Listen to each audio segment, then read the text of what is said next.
It is exactly 7 a.m. on this 29th day of August 2023, and this is the Morning Drift. Many thanks for joining us this morning here on Lookuptv, a day when schools are reopening. Yes, students have been on holiday, and let me tell you, the traffic snarl up within the central business district this morning is hectic. Reason being, students are heading back to school. This, of course, is amid hiked school fees, because as it stands, some schools have, of course, increased their fees by around 10 or in the region of between 10,000 to 20,000. This comes in the backdrop of the teachers, teachers union, that is NAT and KUPPET, signing a deal with SRC yesterday, in a deal that will see teachers receive increments in the region of 3.5% to 9.5%. That translates to around 700 shillings to 5,000. And could have been or could be a new deal, but certainly not good news for teachers, because in as much as they signed a new deal, then that comes even as the implementation of the new deductions started last month, rather in the month of July. That includes the housing levy and the new NSSF deductions. So could be a new deal, but gonna be, can say not, we can better say it is some sort of a raw deal for the teaching fraternity here in the country. As well, the sugar politics in the country continues to take center stage, with the President William RUTO yesterday categorically saying the two rival groups, that is the Rai company led by Jaswant Rai and the Ugandan-based Sarai company, of course still under the same family, but with run by the brother to the rise of Jaswant Rai, was allegedly abducted last week. The president now says he wants them out of Mumias Sugar Company. Remember, Mumias Company has been bedeviled by, the politics of revival, year in, year out, but that has never materialized, and the president has promised to quash cartels in that particular sector in a bid to ensure that Mumias Sugar Company is finally revived. Now, that was the president yesterday in Bungoma on his fourth day of the Western Region tour, and he was very categorical. And in fact, he gave three ultimatums. One is that they should withdraw all the cases in court. Number two, they should quit Mumias Sugar Company as soon as possible. And number three, it's either they be taken to jail, they go to heaven, or they quit the country. Now, all this comes amid like I said, the alleged abduction of Jaswant Rai by unknown people, and himself, that is Jaswant Rai, has remained mum in regards to his abduction. Remember, the CEO of a Victoria Commercial Bank that is linked to Jaswant Rai was grilled yesterday by DCI officers here in the country in regards to matters of money laundering, and of course, this is a developing story that will be following up for you. Remember, again, today the Senate will be reconvening for special sitting in regards to matters, the bipartisan talks. Remember, both sides agreed that this should be within the confines of the law. And how can that happen? It is only if it was, approved. The teams are approved in the National Assembly and the Senate, and today the Senate Speaker, that is Amason Jeffa Kingi, the former Kilifi County Governor, called for a special sitting that will happen today, and we'll be following up that story for you. But today's conversation will be majorly based on the amendment of the 2010 Kenyan Constitution. It is 13 years since the Constitution was promulgated, but it's safe to say it really took effect starting in 2013, after former President or retired President Uhuru Muigai Kenyatta took over office. There's been the talk surrounding the review of that particular constitution. They say the constitution will always be reviewed in a bid to make it, or to adjust it and make it better for the development of the country. Now, what are the gains of that particular constitution? So far, so good. And is there a need for constitutional review. What are just some of the key areas or sectors that you or the experts deem ripe for review? Of course, one of the biggest gains of this particular constitution is the issue of devolution. But in as much as devolution has been one of the key success stories of the 2010 Kenyan Constitution, devolution has come with its own issues. So we'll be looking at that particular topic later on in this particular show this morning, and as well the issue of furniture business here in the country. But as for now, we will take a short breather and then come back with the newspaper highlights this morning. Don't go away.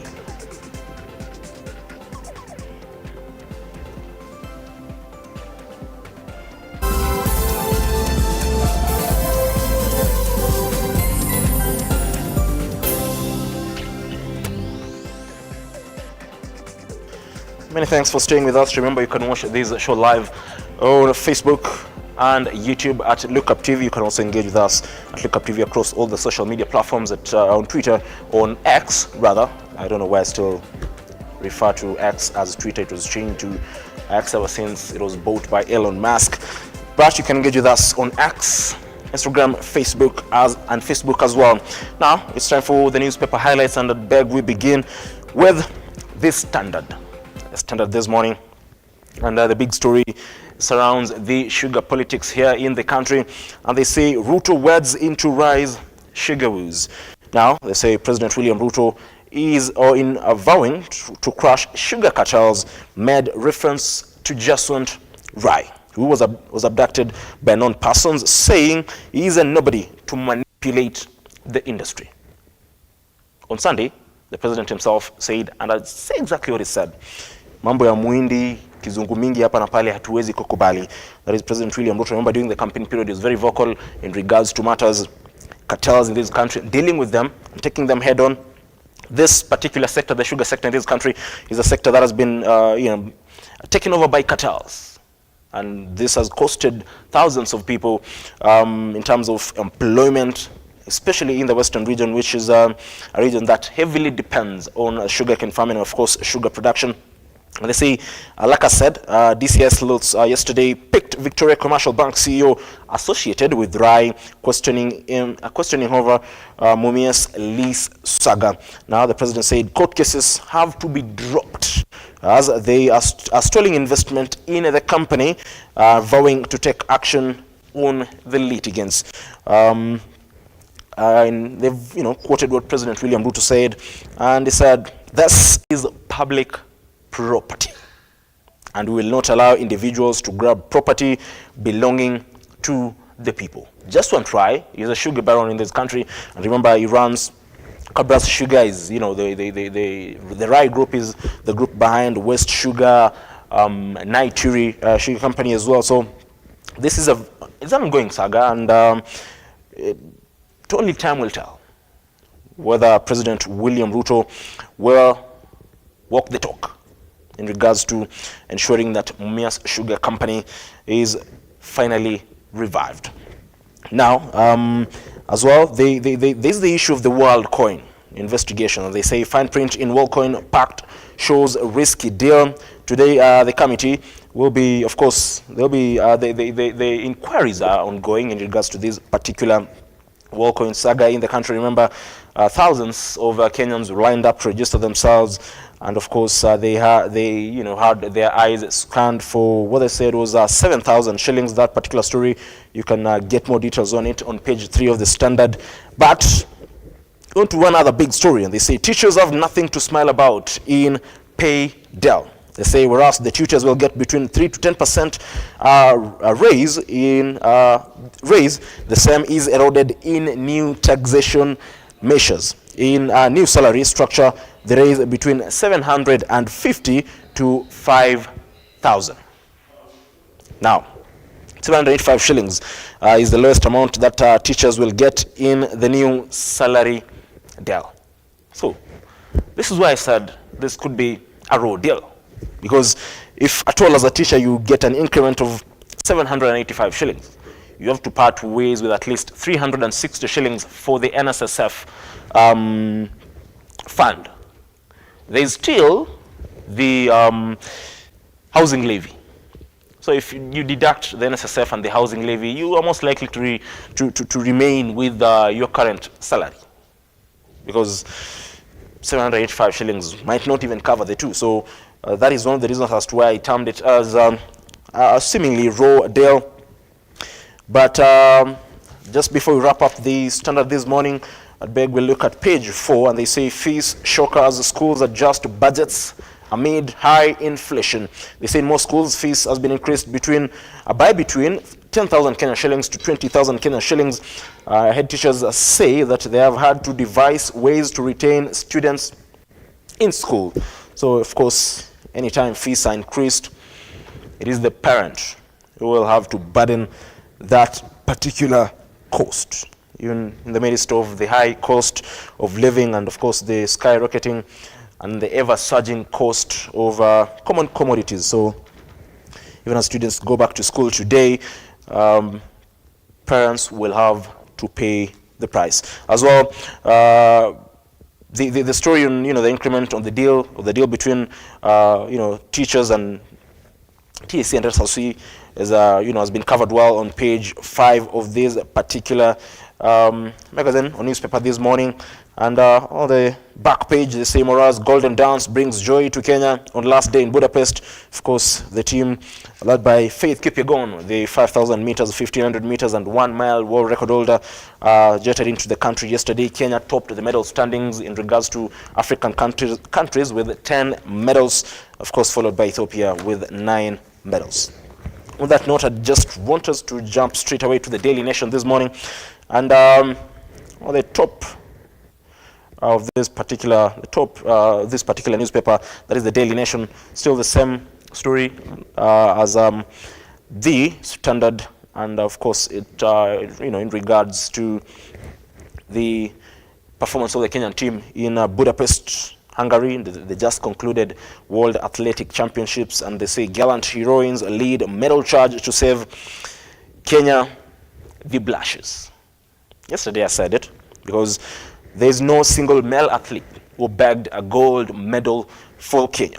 But all said and done, we congratulate the team that represented the country in Budapest, Hungary, whether you came back with a medal or not. But remember, of the 3 gold medals that Kenya bagged, 2 of them were by Faith Kipyegon in the 1,500 meters and 5,000 meters. The other one was by the dancing queen, Mary Mora, who won the 800 meters.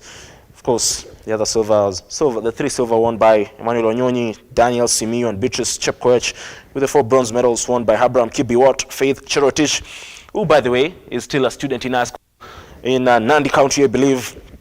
You'd say she has a bright future ahead of her, because being I think a Form 3 or Form 4 student, and winning a bronze medal in the just concluded World Championships is no mean feat. As well, Beatrice Chebet won the bronze medal in the 5,000 meters, and Jacob K. Rope in the 5,000 meters. So congratulations to the Kenyan team that represented us. Now, the other big story, as well as on the Standard, is higher salaries for teachers as schools reopen. I don't know how high, because we've looked at the figures and how it is going to affect teachers. And they say TSC to backdate and pay delayed cash before Thursday this week. That is in just 2 days. They say teachers union strike pay deal with employer. They will see the lowest paid tutors benefit more, with those teaching in rural areas bagging improved housing allowances. That is in page 6 and 7 of this particular newspaper. And you can get into the details and of course into the figures. They've been divided into clusters, from cluster 1 to cluster 3, in regards as well to their job groups and what they'll be earning. Of course, cluster 1 is the teachers in cluster 1 are teachers within the capital city here in Nairobi. Cluster 2 revolves over Mombasa, Kisumu, and Nakuru cities, and Nyeri, Eldoret, Thika, Kisii, Malindi, and Kitale municipalities. And of course, cluster 3 of course, teachers in other former municipalities. And like I said, these particular increments come in the backdrop of teachers or students reopening school today. That story is as well on page 6 of this particular newspaper. There's an interesting story here on page 7. I know by now everybody is synonymous with the name Madhe Wangara, and they say Madhe Wangara collapses during bail application hearing, and of course she's represented by lawyers Dunstan Omari and Cliff Ombeta, and they see, of course, this is an ongoing case in regards to the cannabis that was recovered here in the capital, and of course they recovered around 13 million Kenya shillings in that particular raid, which saw the officers nab the said cannabis. As well, the story on RUTO issues Mumias order amid Rai abduction puzzle, and many people are talking about the coincidence in the said abduction of Jaswant Singh Rai, and of course the president's proclamation on the sugar industry here in the country. Remember as well, there's one interesting story. Remember yesterday we were talking about the issue of passports, and this comes after the CS4 Interior and National Coordination did admit that indeed there is blatant corruption in the department that is dealing with the issue of passports and the processing of passports. Remember, they had procured 2 printing machines from Germany, which are yet to arrive, and now they've increased, the shifts of those working in that particular department. They'll be working from 7 a.m. to around 9 p.m. at night. So it is a reprieve, but of course, you cannot say it is full reprieve, because if at all you increase working hours to ensure that more passports can be, or more passports can be released, you can do that and fail to deal with the issue of corruption in that particular department, then it will be fixing one side and leaving the other side leaking. So those are just some of the stories making headlines on the newspapers this morning. And just for a second before we get to the news updates this morning, the Business Daily, the top story is how China firm should change the taxpayers on Kenya shillings 21.5 billion city road. They say audit reveals Chinese contractor dropped 6 interchanges and of course built junctions inferior to approved intersections in initial design. You can get that story on at the Business Daily this morning. An interesting story that, of course, surrounding the issue of infrastructural development here in the country. On that note, I wrap up the newspaper highlights this morning. Just take a quick breather and then come back with the news highlights or updates this morning.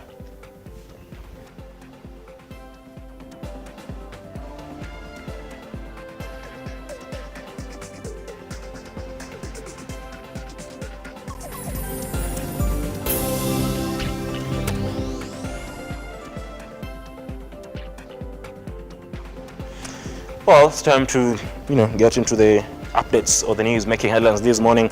And an adventure by a group of youths from Bomesiche village in Kisii turned tragic after one of them drowned at Nyakwana Falls in Kiogoro Ward. Now, Gilbert Momanyi, aged 22, in the company of 7 others, was enjoying an excursion at the falls in Nyaribari Chache constituency when he decided to swim, a decision that led to his death.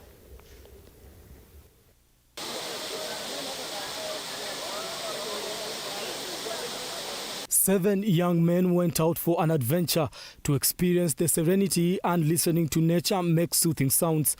This waterfall was the destination, but one that will later snatch life out of one of them. Gilbert Momanyi, aged 22, in the company of 7 others, was enjoying an excursion at the falls in Nyaribari Chache when he decided to take a dip, a decision that cost him his life after he drowned in the water. Of Kisii, where we have the Department of Disaster Management, na hiyo ndio kazi yao. Hapa hata saa hii hawako hapa, hatujui kama wanajua hii mzipa ama hawajajua hii incident. So we are appealing to the county government of Kisii, more especially to the governor of Kisii, Mheshimiwa Simbarati. Tunataka uingilie hii maneno. kama if it is possible, kama kuna our divers hapa Kisii, you can hire 1 or 2, 3 from these neighboring counties like Homa Bay, Migori, hata Nyamira. We have some divers there. A child who now lives behind a devastated family that was counting days to him joining Kisii University in September. The father camping here waiting for the body of his son to be retrieved. So hii mambo ya msiba yenyewe inaendelea saa hii. Jana tulitoka nyumbani mzuri tukafika kanisani. Afu mimi nikaenda town nikaacha kaenda kutembea.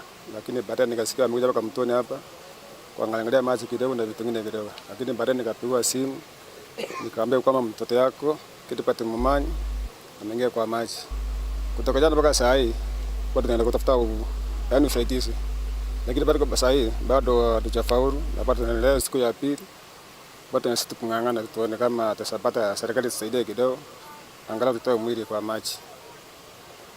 A devastated family struggling to come to terms with the death of a loved one now says the authorities are taking forever to help retrieve the body of Gilbert. Watoto walikuja hapa jana. Najua hali ya watoto walikuwa wanatembea na wenzake, walikuwa 7.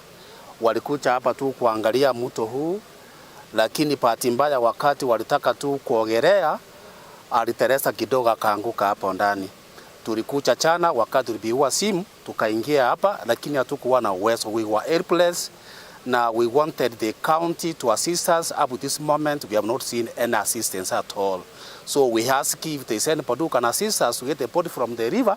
We would be very proud of that. The child was to join university this year, September, Kisii University. So we are surprised. He was a good boy. And we ask the government to assist us if possible we get the body. That's what we need at all. The falls of River Chirichiro are known to be deep and with underneath caves where several people continue to perish over the years. Brian Amuai, Lookuptv.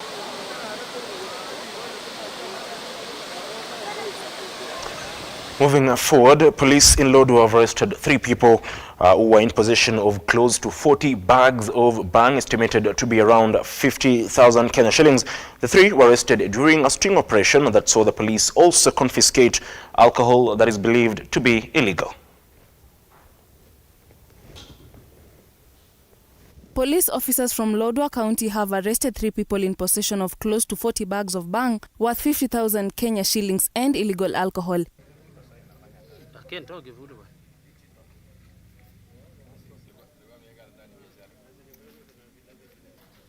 In the operation, 132,000 shillings believed to be proceeds from the illegal business was recovered. Tumeweza kukamata misokoto 42 ya bangi na pia tukaweza katika hiyo operation tumeweza kupata hela ambayo ni 132,250 ambayo tunakisia kuwa ni proceeds ambayo ni hiyo biashara haramu ya bangi. Vile vile tumeweza kukamata katika hiyo operation tumeweza kupata simu 8 ambazo hatujaweza estimate the ownership ya hizo simu ambayo pia tunahisi kwamba ni baadhi ya wale ambao ni wahusika katika hiyo biashara haramu ya bangi katika ili jiji letu mji wetu wa Lodwar. The operation was successful with the authorities warning against illegal business. Hii serikali iendelee ikaze kamba kabisa na Gachagua mahali huko. Kaza kamba kabisa, hatuhitaji miadarati na pombe ya ulevi. Shikilia kamba kabisa. Acting on an information from our informers ambao tunashirikiana na wao katika kufanikisha hii operesheni katika mji wetu wa Lodwar. Vile bangi ambayo imekamatwa imeweza kupatikana katika sehemu moja ya kuuza vileo almaarufu wine and spirit hapa Lodwar, na hii ni dhihirisho ya kwamba iko wafanyabiashara ambao wanauza pombe na pia na vile vile wanachanganya na biashara ya miandarati. Kwa hivyo tunawapea onyo na tahadhari kwamba iwapo mtu atapatikana katika biashara yoyote ambaye ameweza kufungua na bado anafanya biashara ya miandarati, hakuna biashara ambaye tutasaza katika hii operation. Nushin Mangasia, Lookuptv, Nairobi.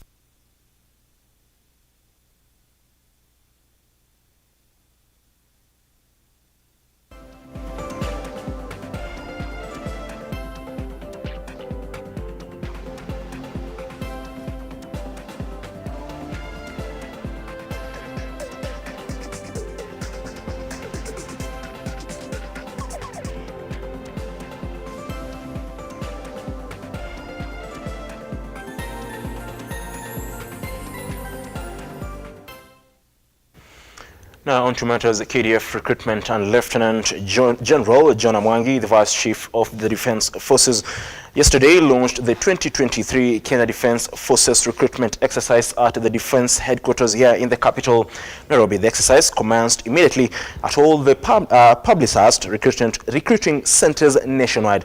The exercise will end on Friday, the 8th of September 2023, with hundreds of youths flooding the Kapenguria playground in Pokot County for the KDF recruitment.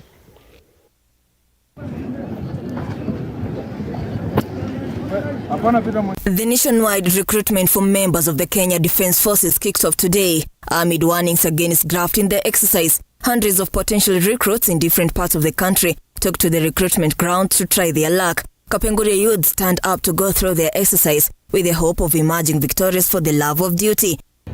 We started the exercise early in the morning today at 8, exactly 8 in the morning, and we had a very good turnout of potential candidates whom we have been able to take through the process since morning. The turnout was in excess of 550 candidates, and since morning we have been taking them through the process. So far we've been able to identify some potential candidates for cadets and for general duty recruits and for constabulary. We are recruiting in 4 categories today here.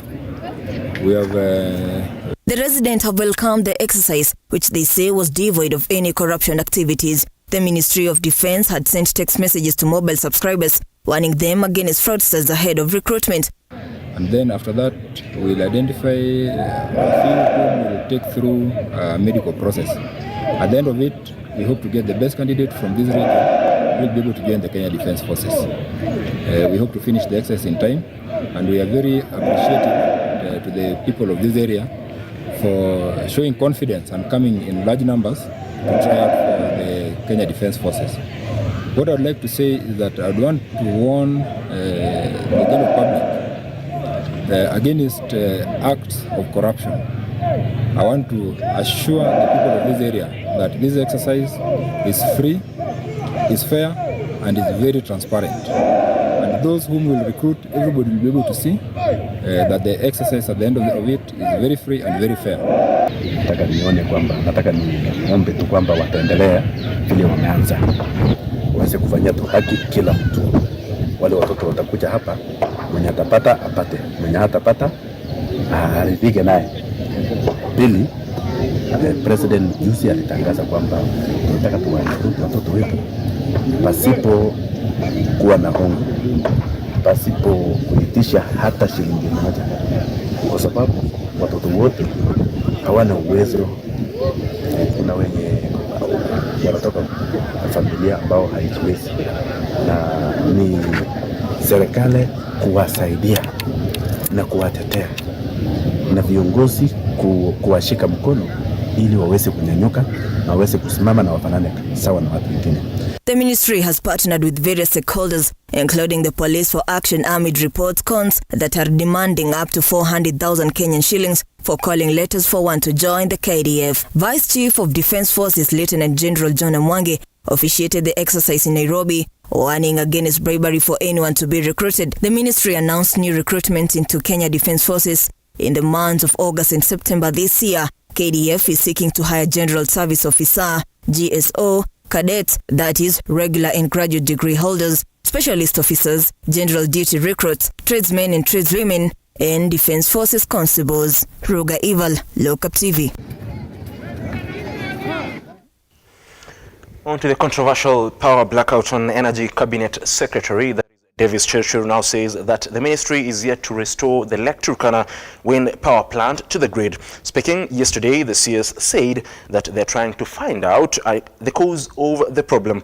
Stanley Lugaria had that story for us. Energy and Petroleum CS Davis Churchill has signaled a continuous increase in fuel prices should the government fail to provide a subsidy in form of stabilization fund to maintain the increase in price and cushion consumers in this country, as requested by Energy and Petroleum Regulatory Authority EPRA to the national government to provide the mentioned subsidy to control fuel prices, an issue that is pressured by dealers and oil distributors from related countries. Changing the planning pipeline flow rate meant that scheduled cargoes had to be delayed for up to 12 days, which could have caused a huge cascading effect on the global demurrage charges. The new delivery date range for this particular cargo, KG 14 2023, was put to between 19th and 21st of August 2023 based on the revised pipeline flow rate. This implied that the applicable pricing automatically shifted to August 2023 as per the Master Framework Agreement. The CS has maintained that the ministry is mulling on opting between government to government or spot market to caution citizenry against the projected high fuel price, hinting at the move as an innovative and timely one to protect consumers. It's actively engaging the IOC and employing the advantage of the G2G, because the IOC is not picking the product from the market, which we do not know. The product is being picked from another government body, and therefore we are able to fall back and support the pricing circle with some understanding to a level where this concern can be mitigated to an amicable settlement, and which I wish to confirm.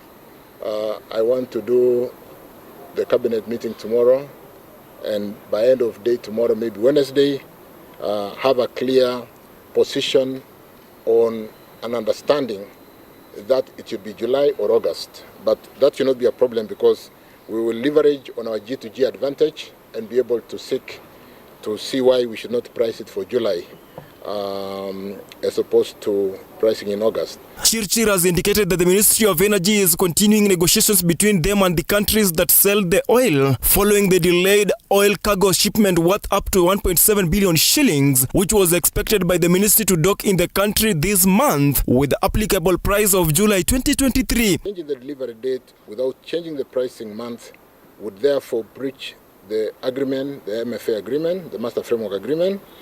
It is on the basis, or it is on this basis, that the applicable pricing for the cargo was changed from July to August 2023. On Monday, CS Chirchir, while responding to the nationwide power outage witnessed over the weekend, the CS has maintained that the technical team is working behind the scenes to establish the cause of the electricity downtime experienced, which halted and affected a series of activities across the country. On the nationwide blackout, which occurred on Friday, 25th August 2023, when the country experienced a nationwide power outage at 21:45 hours in the evening, in the night, on Friday, 25th. The blackout, which was occasioned by loss of our Turkana plant, which at that time was generating 270 megawatts, and which, when the loss happened, it triggered an imbalance in the power system and tripped all other main generations, units and stations, leading to a total blackout on the grid. Now, lobby group operational Linda Ugatuzi has written a demand letter to the management of the Jomo Kenyatta International Airport, seeking answers following the nationwide blackout witnessed on Friday that left passengers stranded. Now, the demand letter is in response to what the lobby group terms as a flimsy and contradictory information coming from Transport CS Kipchumba Murkomen, his energy counterpart Davis Chirchir, Lake Turkana Energy Generation, and Kenya Power. Brana Mwai now files. As blame game on who and what caused the national power blackout continues, Operation Linda Ugatuzi claims it has insider information that the Friday power blackout that rocked the country was well choreographed. The letter and press statement, undersigned by its national chairman, Professor Freddy Konyango Ogola, outlined the causes of the power being extreme weather, underscoring that most power outages are as a result of severe weather. In just a day after CS Transport Kipchumba Murkomen cracked the whip at the Kenya Airports Authority, Ogola-led group alleges that the sacking of the KAA boss Alex Gitari was to cover up all illegal activities. The statement reads, and I quote, "We believe that Kenyans are being taken for granted by being fed on misleading information, since we have inside information regarding the fact that the power blackout was well planned and well executed, and the responses by the CS Transport of forcing the CEO KAA to resign was to cover up on some consignment that was being smuggled into the country, as there are several planes that continued to land even as the blackout continued and power was restored once the mission was accomplished. Further, a letter of demand to the MD of Kenya Airports Authority demanding information because we don't believe that the information we are being given is true. We've asked that, how comes generators fail at the airport? It's impossible because even a Kinyozi where I went, even a small shop, even a restaurant has standing generator that works 24/7. So outage is not going to be taken kindly. The lobby now wants the management of JKIA to release documents showing the inventory of all travels of the passenger planes at the airport on August 25th, 2023 during the power outage. The lobby group is seeking a manifest of the inventory of all arrivals of the passenger planes at the JKIA on the 25th of August 2023 when the power was out. A manifest of the inventory of all arrivals of all the cargo planes at the JKIA on the same date when the power was out. A manifest of the inventory of all the departures of the passenger planes from JKIA the same day. A manifest of the inventory of all the departures of cargo planes from JKIA the same day. A manifest of the passenger who flew into the country on the 25th of August. The lobby group, led by Fred Ogola, says if JKIA fails to provide the information with documents as requested, they shall go to the High Court to demand the same. We have demanded that we are given how many planes landed, where are the manifests, what are the passenger planes, the cargo planes, what was being smuggled in the country that airports had to be closed. So we're asking for this information. If they fail to give us this information, we shall go to court so that the court can demand, High Court can demand that they give us the information that what were they smuggling in the country that happened. So we don't accept what they are saying. We need good explanation. Brian Amwai, Lookuptv.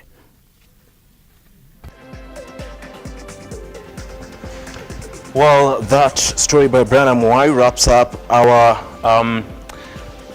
news update this particular morning. And remember, that particular lobby group, Operation Linda Ugatuzi, is seeking answers because, you know, the blackout to today has not been given, or an explanation by the CS for Energy, that is Davis Churchill, has not, you know, gone well with many people here in the country, because according to the CS for Transport and the CS for Energy, there are different reasons as to why there was that particular outage. Kenya Power issued a statement in regards to the outage, but of course linking the Lake Turkana wind power generation, Lake Turkana wind power to the laws of the what I'd say blackout, but the Lake Turkana wind power refuted those claims. So you'd understand where Operation Linda Ugatuzi comes from in regards to why all these agencies and those particular two key ministries led by the cabinet secretaries are giving contradicting information. That is one story that we'll be keeping tabs on for you today and in the coming days. But as for now, we will be getting into the big conversation surrounding the review of the 2010 Kenyan Constitution. I'll be joined by Professor Fred Ogola, who is of course, he's a governance and political strategist, and of course is the brain behind Operation Linda Ugatuzi. I'll also be joined by Kennedy Ondiek, the UDA coordinator, South Nyanza region, and as well Paul Masharia, who is a lawyer. That is one conversation that you wouldn't want to miss, but I'll be back in a moment after this short break. Don't go away.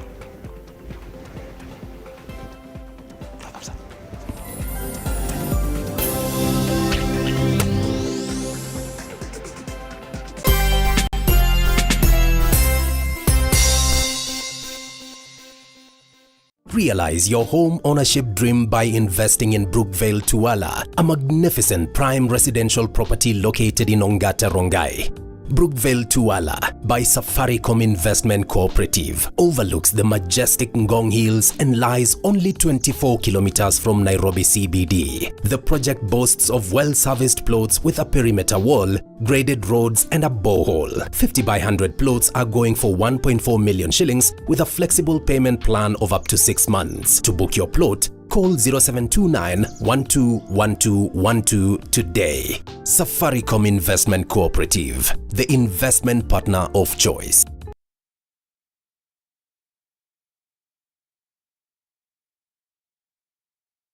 So The story we're telling today is a story of passion in practice that grows into business. We have partnered with the Youth Fund, talk to as many youth as possible and work with them, hold their hand. It is an expose of captains who have decided to take on challenges in different sectors and industries within the country. My mentors had also not started as CEOs. They grew up and they showed me how they grew in the organizations. So that's what motivated me to actually do international business. And it was a good experience.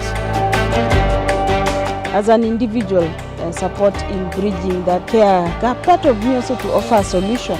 I want to leave this world a better place than I found it. This is the Captain's Arena. My name is Simba Elijah Charles Kiage.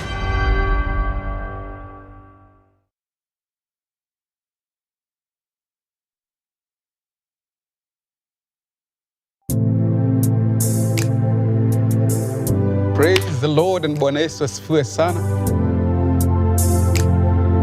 My name is Pastor Joseph. I'm from a ministry called Reconcilers World. God gives strength to the weary. I am, Jesus is speaking. He says, I am the door.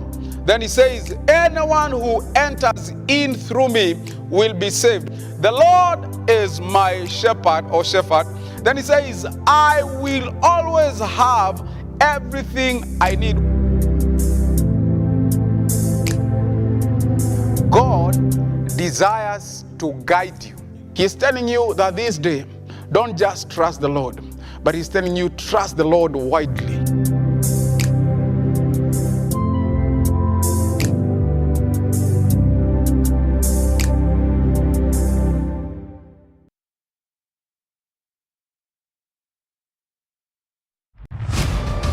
As the night falls, we come to life to bring you a comprehensive broadcast from the numerous events happening across our 47 counties. When it breaks, it matters, and each story is important.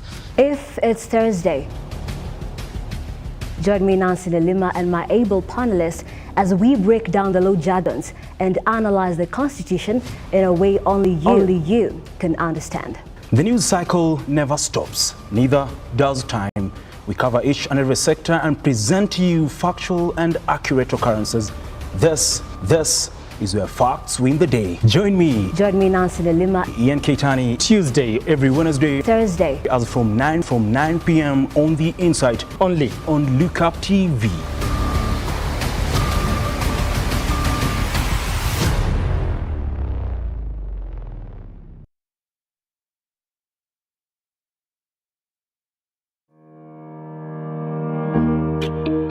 Hi, and welcome to Tujenge Home.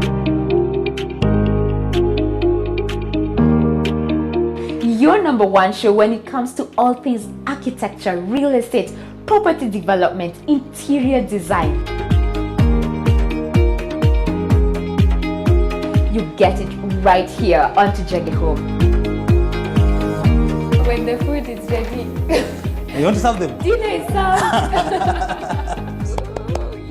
Let's go. Let's go.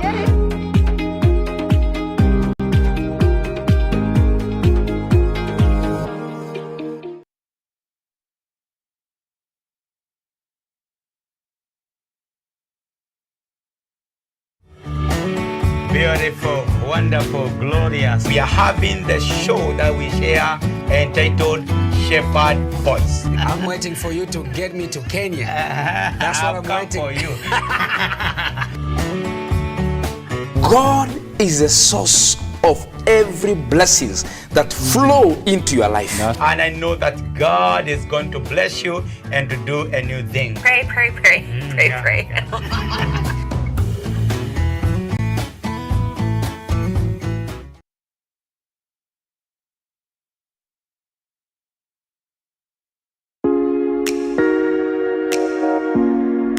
Kipindi vi ukulima ni mali na manjoro.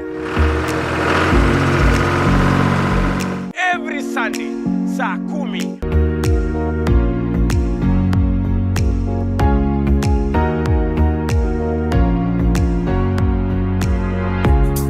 Jiunge na mimi ili nikufundishe mengi kuhusu ukulima wa nyanya, wa mboga,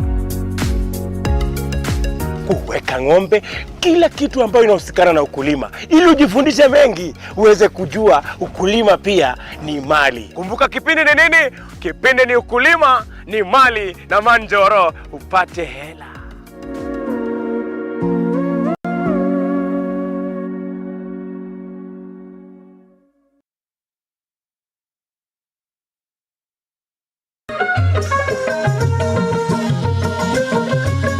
Karibu mtazamaji kwenye kipindi cha jamii na itikadi.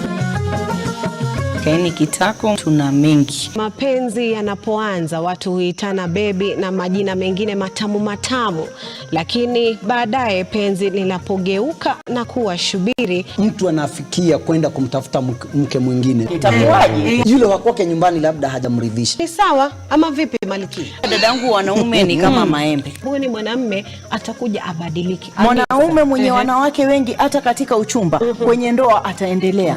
Mtu na tabia yake hawachi. Ile umbo la kike likishaanza, kila kitu kishaanza kuwa mahali pake. Ningependa kukuona. Sijaenda mahali ambapo mimi nilisikia mtu ati huyu alikuwa shujaa, alikufa katika mstari wa mbele wa ndoa. Sijawahi sikia mimi.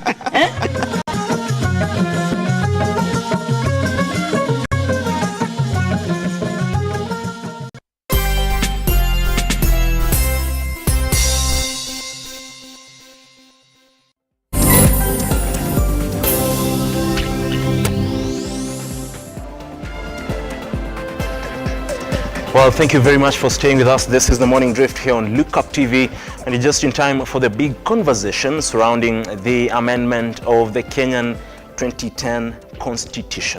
Now, lobby group led by PLO Lumumba, Professor PLO Lumumba, do say that it is time we review that particular constitution.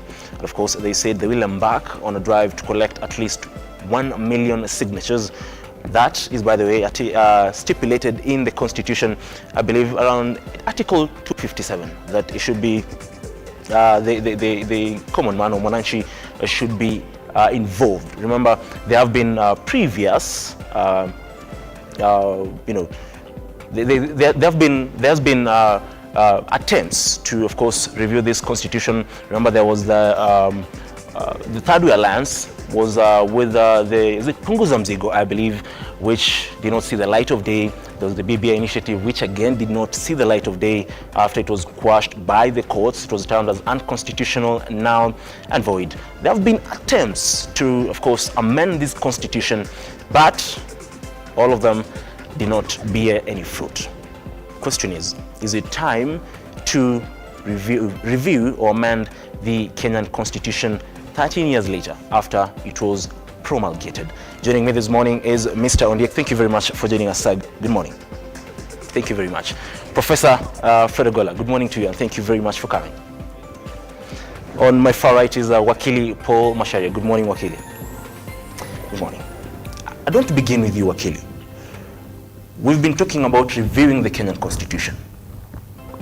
Question is there a need for us to review this constitution?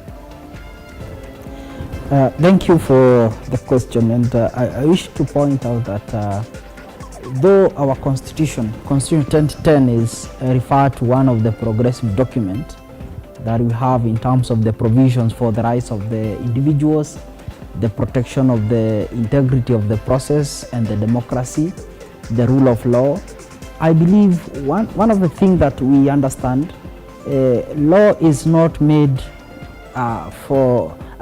man is not made for the law, but law is made for the man. And you understand, at times the needs of the man changes. So essentially also the law ought to be static to change with the needs of the man. So these are documents we have since 2010. Of course, I understand the urge not to be very hasty in making amendments to it, because there are some amendments we can make that can make the whole document completely different. But I understand one of the big progression we have made as a country of course, in reference to the elections, one of the questions we are asking ourselves, should it be that the winner takes it all? And what happens to the party that has lost? And how can we deeply entrench the accountability that is offered by the opposition? Of course, I have read and internalized the sentiment by the president when he was saying, at least we need to have the office of the official opposition leader. And the reasoning is, this is the office that by and large checks the utility of the government in terms of the spending, in terms of the policy, in terms of the implementation, in terms of the fulfillment of the promises. This office therefore needs to be funded from the public, so that then we can be able to have a good checks and balances. So I think it's high time for us, and as Kenyans, the beauty is, any changes we need to make, it is us the people that needs to start with it. It is the Kenyans that needs to come up with a proposition to change the constitution. So I believe it is the high time for us Kenyans to sit back and ask ourselves, based on what has been happening in terms of the power sharing, because I believe that is the germane issue in terms of the sharing, because we understand now the constitution has set out the offices that ought to be there, be it the constitutional office where the power is donated by the people through the elections, or where those commissions and the independent offices have been put by the constitution. It is high time for us as Kenyans to ask ourselves, the systems and the structures we have, are they sufficient? One, to ensure that there is progressive operations in terms of the social sphere, in terms of the economic sphere, and in terms of the political sphere. So that then, notwithstanding the changes in the political regime, shall we always be having a step back? Or is the system we have now going to enable us to have a progressive move forward, so that at no point we will say we have made some steps, or we have made some loops in the economy that we need to sit back because of the political tension. We need to see how we can move forward. In essence, there ought to be progress economically, socially, and politically, notwithstanding which political regime is. If the question then to us Kenyans is, there needs to be some changes, then we have powers and mandate to make those amendments. Well, thank you, Wakili. Prof, I'd want to come to you, and Wakili has talked about the issue of the office of the official leader of opposition. Yes. And we all do remember that on 9th December 2022, I believe, the president did send a memorandum to the Kenyan parliament, and there were issues that said need to be looked into. One of them was the office of the official leader of opposition. But of course, the other was, I think, the entrenchment of the NGCDF. Now, in your opinion, is that a priority at the moment? And in addition to that, is the timing of this particular review of the Kenyan Constitution right? Yeah, first of all, thank you very much, Brian and viewers of Lookuptv. The thing is that we have to ask some questions here. Are we changing the Constitution to address the political standoff that is there? Or are we changing the Constitution because it is the right time to change the Constitution to be able to address the issues that are concerned about the nation? And if it is the question about the political standoff, then this is not the right time to change the Constitution, because what we shall do, we shall focus on what Raila wants and what RUTO wants and come up with a balance, and then we'll leave Kenyans again just as they have been. But should we change the Constitution? Yes, I was the first one, immediately after RUTO was sworn in as president, I was the first one to launch Operation Lookuptv Constitutional Amendment Bill 2022. I'm sure PLO Lumumba wants to collect 1 million signatures. Operation Jamii has collected 7.8 million signatures. we have taken the signatures to IBC, and IBC told us that there is no commissioners in office, so they cannot receive the signatures. So if you talk about the time for addressing changing the constitution, if it is about political standoff, is the wrong time to do it, because it's just like, for example, if you are having a challenge in life and you want to change your lifestyle just because of the life challenge you have, you might not address the deep-sitting issues. What is the root cause for our issues is the governance structure we have in this country. The governance structure, we move from the parliamentary system to a presidential system, and then the people who are in government do not understand it. That's why the president was writing to parliament to bring in the position of the leader of opposition inside parliament without going through public initiative. Yet there's what they call the basic structure doctrine of the constitution, which means that there are certain things you cannot touch unless you go through the public initiative by going back to the people. So what we are seeing at the moment is that the president is in some kind of a quagmire, because also he has what I would call unconstitutional cabinet. He has got an unconstitutional office of the prime secretary. You know, Operation Tuesday went to court, challenged the matter in court, and the judges agreed with us that we have raised some substantial matters in law that requires this thing to be put under a judge bench that can look at it. Because if you look at the job description of Musalia Mudavadi, I've read it, then I read the job description of Gachagua, they are equal, which means that we are having two deputy presidents in the country.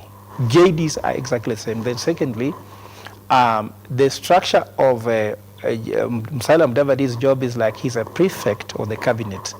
The constitution, which is the executive arm of government, do not give anybody a mandate to be a prefect of the cabinet, because all the cabinet should respond, be able to actually be able to report to the president directly. So the president has found some illegalities in the constitution that he has to address in this matter.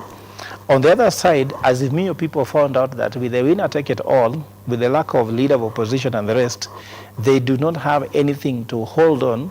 And you look at Raila Odinga, who got 6.9 million votes, is outside the government, outside the parliament, outside everything.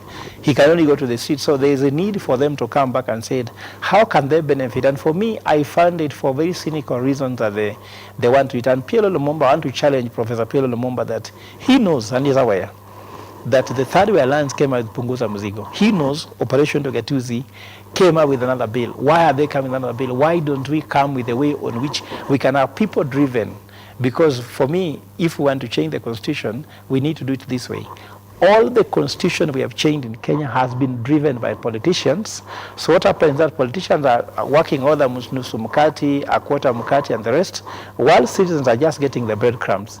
We want a people-driven constitutional-making process whereby the custodian, the institution doing it, should be independent from the political bodies, because BBI told us that the train has left the station, the referee is inside, everybody can shout outside, and no one can stop reggae. Prof, briefly, just before I come to Mr. Ondieki, as well, there was was it Okoa Kenya in 2016? Yes. There was that initiative. Would you say this as well, could be a plot or an opportunity for President William Ruto now to ensure that even the position of the prime CS is, slipping into the yes, actually, so I told you that make it legal. Yes, he's found himself with illegalities, because look at it this way. Raila Odinga went to the street, not Ruto, which means that according to the Kenya Kwanza government, they have no issues. But now when they saw that Raila Odinga has gone to the street and they're demanding some changes to the constitution, he also finds himself running a government with some illegalities. So he's now finding that through the amendment to the constitution is the only way. And remember that those amendments cannot be done in parliament. They must be done through popular initiative. And I think that this is an opportunity for him now. And I would urge the president, and Raila Odinga, if they are genuine, let them kill the bipartisan in Bomas and come up with a multi-partisan, so there can be a national dialogue where the Punguza Mzigo, or Okoa Kenya, the PLO Lumumba Initiative, Operation Ndogatuzi, all those civil societies and public sector and the private sector and religious bodies can go and have a constitutional moment in Bomas where we shall address the deep-seating issues in the country once and for all. Because I'm sure, Brian, you're still a young man, and one day you may be actually win election to be president. You don't want to have a post-election negotiation like we're having. We want, when you win an election, run the country. The post-election negotiations began in 1997. They have always been more he did with Raila. Then again, Raila did with Kibaki. Then again, Raila did with Uhuru. Now Raila is doing with Uhuru, RUTO. When shall we win an election and run a government without? These are deep-seating issues we need to address. Thank you, Prof. Mr. Ndeki, as a politician yourself, there's the case, there's the issue that it is always about the politicians. These amendments or reviews is always politically driven. Is that the case? Yeah, thank you for the invite. I'm Ndiek, not Ndieki. Number one, I have to look at the Constitution itself before I look at who amends it. The only persons with the ability to amend the Constitution of Kenya are the Kenyans. Kenyans are the ones who, if you look at the preamble of the Constitution, it says, we, the people of Kenya, enact and give unto ourselves and for posterity the Constitution. To do what? Currently, I'm dealing with legal issues. My constitutional lecturer, Dr. Mutaha Kangu, would say that the Constitution of Kenya that we have is highly progressive, but it has got numerous challenges as any other document that can be put there to be designed for purposes of running a country. The Constitution of Kenya of 2010 had certain unique characters. Number one, there was serious breadth of constitutionalism that was put into the Constitution purposefully to ensure that it manages and controls the conduct of those who are going to manage particular sections with respect to the Constitution. At the same time, the Constitution of Kenya that we had in 2010 had the concept of rule of law, where the governance of the country shall not be by the whims of men, but by the dictate of law. Now the problem of the Constitution we have is not the Constitution itself. It is now the conduct of Kenyans, the conduct of the people who gave themselves this Constitution, where the people means leaders, non-leaders, or those who are led. The people means politicians, businessmen, and any other persons. If you look at those who interfere with our Constitution the most, are not the politicians. I can tell you. There are people who drive the politicians. Politicians are not driven by themselves. If you look at the Kenyan situation, they are money barons. These are serious businessmen who drive the economy. And we cannot run away from that. In fact, in serious economies in the world, there are people who dictate who becomes even what. Who even becomes the president. Sometimes, do you think Kibaki wanted to continue with the post-election violence of 2007? Do you think he was willing to continue that fight to the level it went? Maybe he didn't. But there are certain individuals, and those are Kenyans. Those are also people who participated in the constitution-making process. I want to let Kenyans aware that the constitution that we have has got a process at Article 255 and proceeding to 256 up to 257, explaining how the constitution should be amended. The constitution can only be amended through two means. Number one, through popular initiative. That is actually supposed to be led by the people. You saw BBI the other day was ruled by the court to be unconstitutional simply because of the people who were promoters. Those who were promoting that constitutional amendment process were found not to be actually the people, but the government. And so, the next initiative is supposed to be parliamentary initiative. Parliamentary initiative is a weak initiative, in my view, because it is only given a particular area or particular areas of the Constitution that it can amend. Maybe to legislate on those regulations or the acts which are required to functionalize the Constitution, or parts which are not relating to the basic structure of the Constitution. The Kenyan Constitution has basic structure. Governance structure, the functioning of parliament, where we are now talking about Professor and Wakili talking about the introduction of we're bringing back the leader of opposition in parliament. That one has a section that affects functioning of parliament, and I'm sure it cannot be done through parliament itself. There's no way the president will present anything in parliament to tell them to amend the constitution to introduce anybody in parliament that affects functioning of parliament. And therefore, it is a basic structure. It cannot be amended through parliament. And therefore, I come back to the initiatives. I have had the Linda Ugatu's initiative. I'm hearing that of PLO. I really don't know what is supposed to be done. What Kenyans need is not even amendment of the constitution. Yes, we need to evaluate the constitution because constitution is more of a policy framework.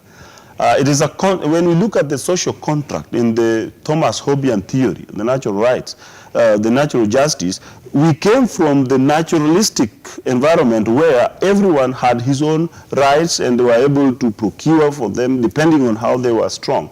But there became the state. There was a need to surrender because there are some individuals who are not able to take care of themselves. Like today we are in a country where some people are very hungry, some people are suffering. We have so many people who are unable to even make ends meet. There is a need to have some way of power that is protecting them. And this is why we had the constitution.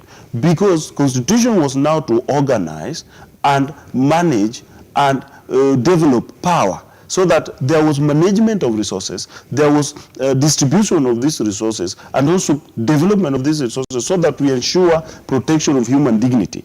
But you see, in Kenya today, we don't have that human dignity.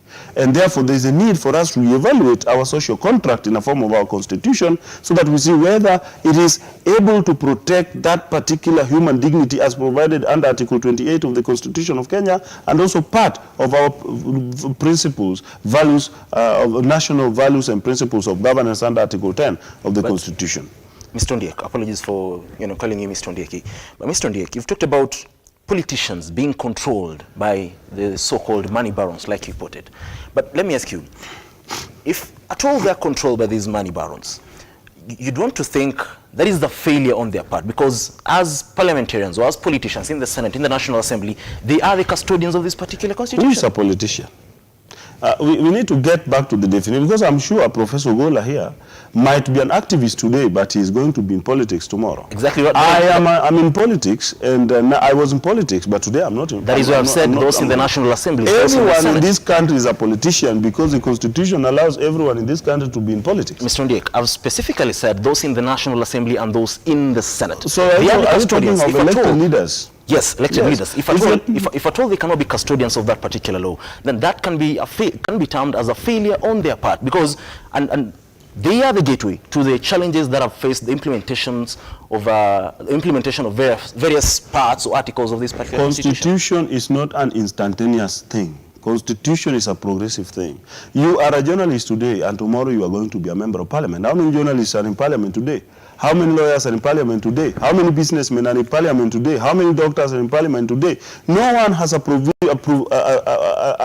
role in this country called a politician. The thing which happens is that we have to differentiate between leadership and governance. Who is in leadership as at we talk? Now these people who are in leadership and those who miss leadership are calculating ways of catching up with that leadership, either to take it from others or to skip. What I'm adding is that Kenyans are supposed to know where did the rain start beating us. Amending constitution itself is not the, my view, it's not about amending the constitution. You have heard Professor Gola talking about 2007, 2012, and there's a consistency in particular names.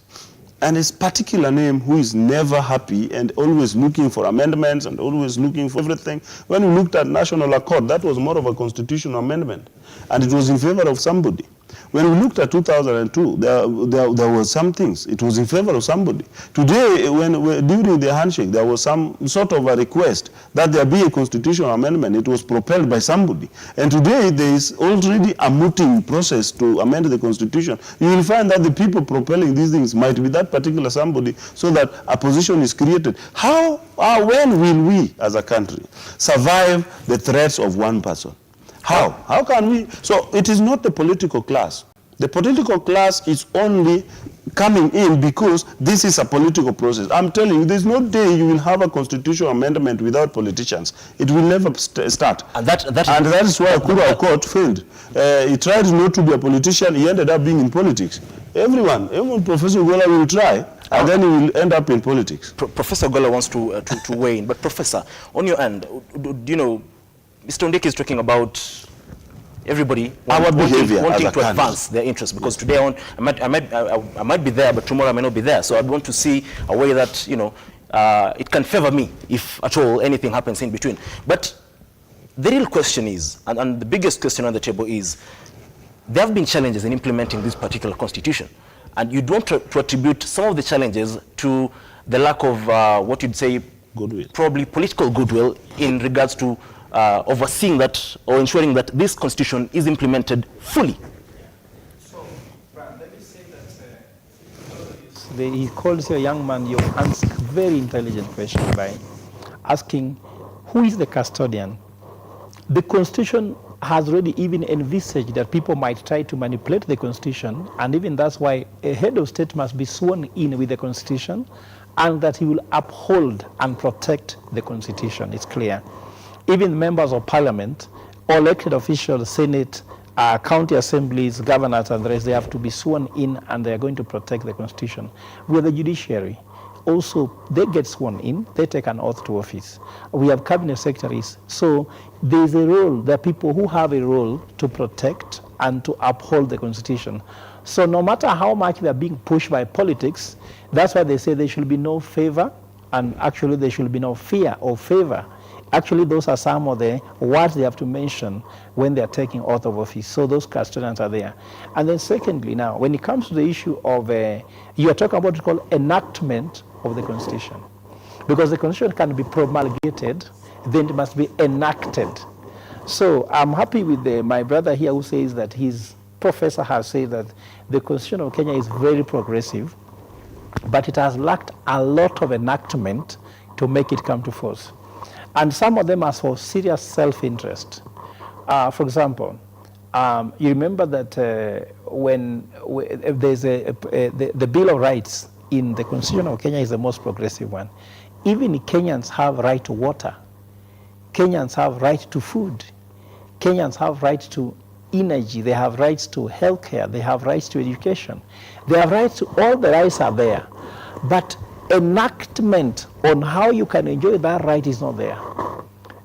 And this has been for very selfish reasons by politicians, because now, do you think members of parliament will enact a way in which if they don't give you right to water, they should resign? Because in some parts of the world, if the head of state cannot ensure that everybody's right is protected and granted and to enjoy it, they should resign from office. Have we had people resigning in Japan, in Korea? Have we had UK prime ministers resigning? Because the enactment is very clear that it's been put in place. For example, you've heard that you can recall members of parliament. Brian, I don't know how old you are, but I'm old enough also. Since we were born, there is no single member of parliament who has been recalled by people. So how comes it is there as a right, yet it has never been executed? Do you want to tell me that since we began electing members of parliament, they have been the best members of parliament that no one can be recalled? So they have put barriers that is so hard even to execute it.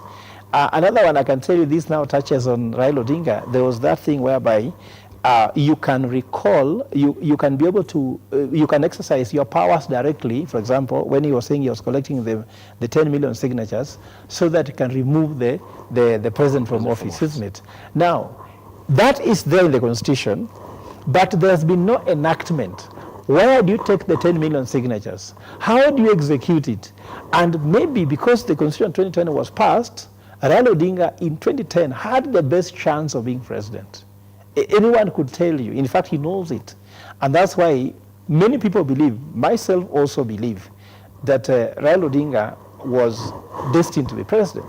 Unfortunately, he didn't make it. So by the fact that he knew he was going to be president, he didn't take time because he had majority in parliament to enact those legislations to allow you. So what is happening here is that the Constitution lacked enactment to bring it to life and bring it to force so that Kenyans can enjoy the benefit of the Constitution. Just before I come to you, Wakili, I want to ask you one thing.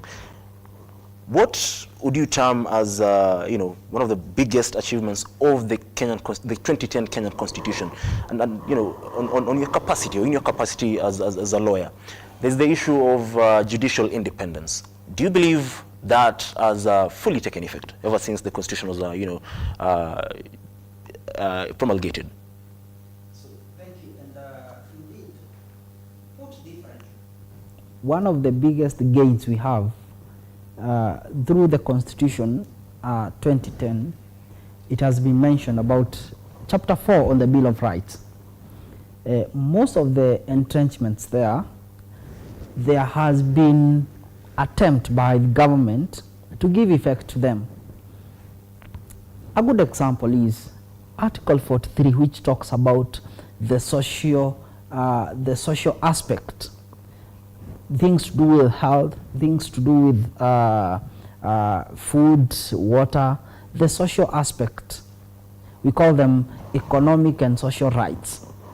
It's there in the Constitution, and there has been tremendous efforts by the government, including giving subsidies to the food items, provision and extensive activities in the health sector, be it at the county level, at the national government level.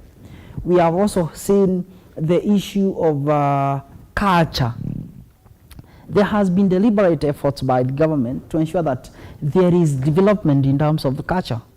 People can proudly claim the culture they belong in. Recently we saw the president celebrating with the Maasais, and which is a form of expression on how the government respects and obeys or has respect for culture. In terms of the operations of, and in essence we know we have three arms of the government. We have the judiciary, the executive, and the parliament. One of the gains we got is that the three houses were separated in terms of the operation and what we call the separation of power. Initially, parliamentarians would also be sitting in the executive, which then gives a bit of conflict.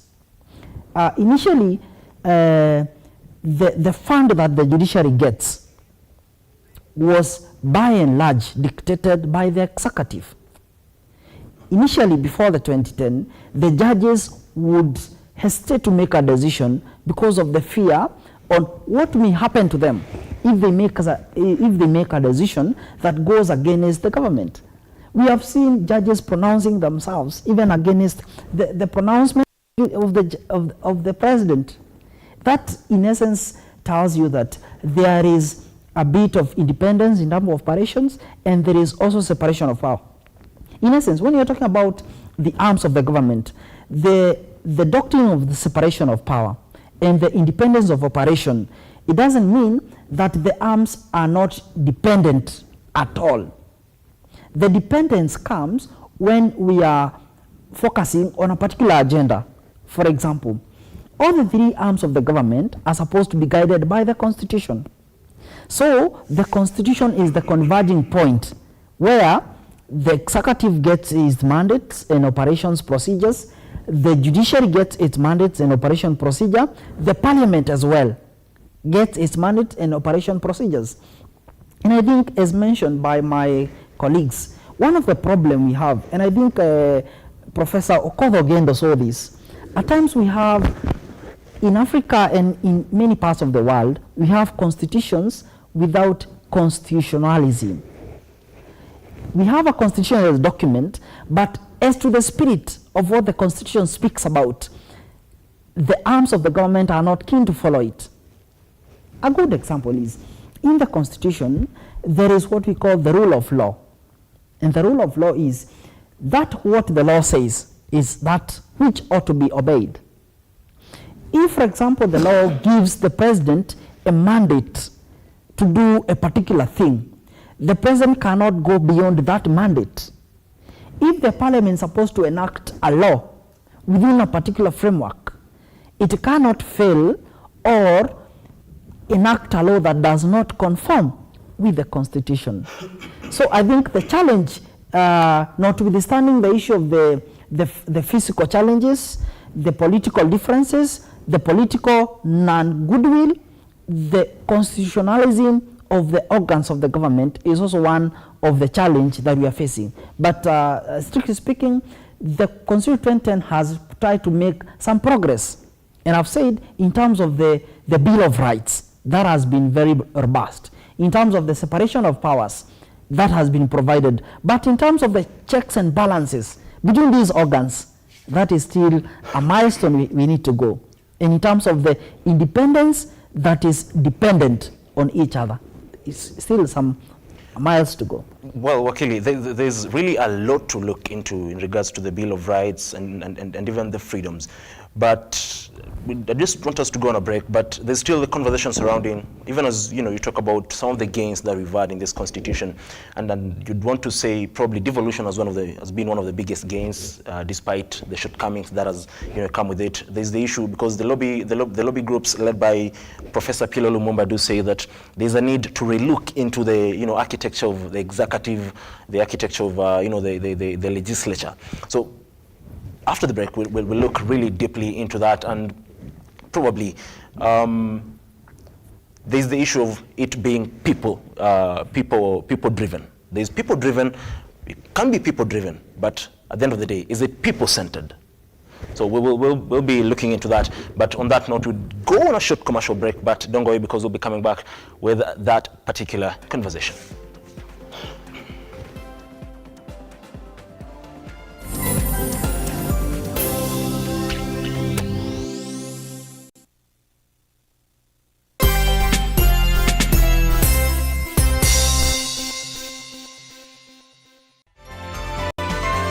Infinity Industrial Park is one of the largest private industrial parks located along Eastern Bypass, Nairobi, which provides modern infrastructure for smooth operations for industries and business enterprises. Infinity Industrial Park offers world-class amenities and facilities with wide roads, a police station, a power substation, fire station, public transport stage, hospital, and shopping mall. In addition, Infinity Industrial Park also offers CCTV cameras, 24-hour private armed security patrol, sewer, water, fiber optic cable, and 3-phase power connection, added to public utility, canteen, and dining areas. Sail on the golden opportunity to invest in Infinity Industrial Park fully serviced warehouses at a special price of 3,569 Kenyan shillings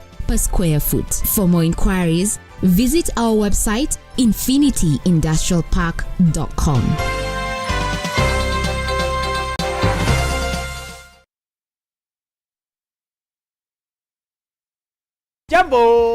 Jambo mingi, jambo iko jambo sana. Oh yes, guess nani nilipigia simu juzi?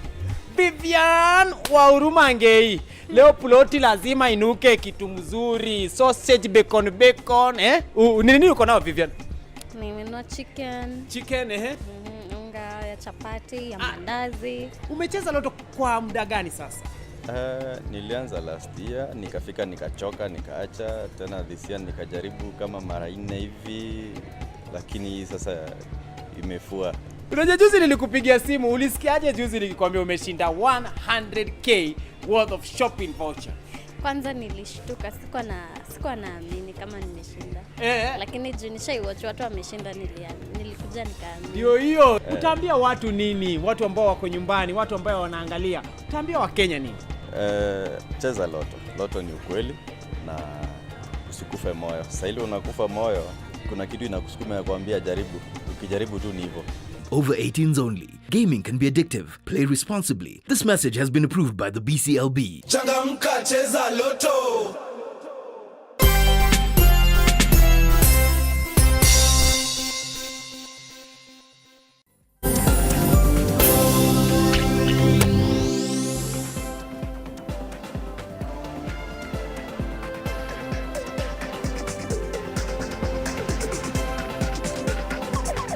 Well, we are now back, and of course this conversation surrounding the amendment or the review of the 2010 Kenyan Constitution. And even during the break, we were talking about the issue of, it being, and Mr. Ondiek, as was talking about it being,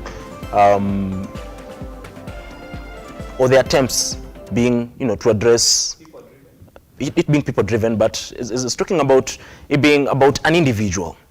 Well, I wanted to chip in on Professor's comments even before I went into whether it is people-driven or individual-driven. The Constitution of Kenya at Article 19 provides for the Bill of Rights and makes it very integral part of our governance system. It makes the rights of individuals very important. And at Article 20, you realize that now we look at the application and how it is supposed to be implemented. What I want to make very open is that as a people of Kenya, we need to look at two things: whether we, the people, are acting for ourselves, or we, the people, are used as tools to act for some people. Because when I was on one TV station, just during the Maandamano, this 3-day Maandamano, a day before 3-day Maandamano, I asked, does it mean that Kenyans were not hungry yesterday? That they are only going to be hungry tomorrow, a day after tomorrow, and 2 days after tomorrow, when they are called by some individual to go on the streets? Do Kenyans realize that the cost of living is high only when it is said by an individual? Kenyans should feel the cost of living. Kenyans should realize that if the cost of living is high, it is high for them, and then they need to make their initiatives be known. I want to come back to the constitutional amendment process. In Kenya or any other country in the world, constitution is all politics. There's no way you are going to talk about constitution if you are not interacting in politics, because constitution is organizing governance. It organizes governance. It is like the Constitution of Kenya we have in 2010 distributes power, both horizontally and vertically. You realize that there's a distribution, horizontal distribution of power at the national level, where we have the executive together with the other two arms of government at the horizontal level, at the national level. And that one is cascaded downwards through a vertical distribution, where we have the national government and we have the 47 counties at the county level. And even at the county level, there is still a horizontal distribution of that power, though to two levels: legislature and also executive, because we don't have judiciary at the county level. What I can make very clear here, if we want the Constitution of Kenya to be helpful to Kenyans, it is not amending it. We can evaluate the gains. If you look at, for example, PLO Lumumba, let me look at him. He is a respected professor. But when he talks about constitutional amendment, we will take him back to his sentiments during the proceedings of the Uhuru Kenyatta case, Raila case against Uhuru Kenyatta. What were his sentiments? He was not proposing things which are helping in a progressive nature of the country. Only that he realized that is somewhere nobody knows his presence, he has come out to shout other things which maybe he doesn't even believe in. I can tell you, he mentioned Professor Ogendo. Ogendo looked at whether we can have these principles put, but then there must also be values. That is why we had what is called value principle in the Constitution. It is our conduct. It is not the Constitution. The Constitution provides for how to govern ourselves, but we don't govern ourselves as per the Constitution, and that is why there is lack of what is called the rule of law. Rule of law is supposed to guide you so that you act as per the law, not as per your own discretion. So Kenyans must first of all agree to themselves that they made a good Constitution, gave it to themselves. And when we look at the gains of this Constitution, it has been enormous. This Constitution has brought in devolution. Devolution has gone to the villages. In fact, it has made the resources and service delivery to the villages. And today, when I see governors, I see good governance. But it has not dealt with how to deal with bad manners.